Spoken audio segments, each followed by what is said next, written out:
Ang Cabagan Santa Maria Bridge ay isang mahalagang tulay na nag-uugnay sa bayan ng Cabagan, sa Isabela at sa Santa Maria sa Cagayan.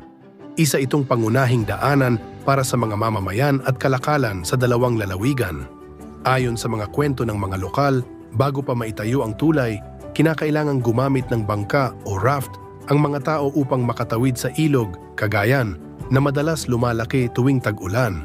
Dahil dito, maraming naging aksidente at hirap ang mga residente, lalo na sa pagdadala ng mga produkto mula sa isang bayan patungo sa kabila. Noong gabi ng Pebrero 27, 2025, bumagsak ang isang bahagi ng bagong tayong Cabagan Santa Maria Bridge sa Isabela na nagdulot ng pagkahulog ng 4 na sasakyan sa ilog Cagayan. 6 na tao, kabilang ang 2 bata, ang nasugatan at dinala sa ospital para sa paggamot.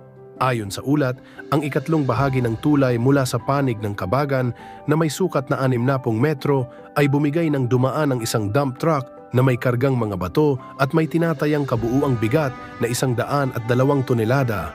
Ang tulay na nag-uugnay sa mga bayan ng Cabagan at Santa Maria ay natapos noong Pebrero 1, 2025 matapos ang konstruksyon na nagsimula noong Nobyembre 2014 at may kabuuang haba na 900 at 90 metro.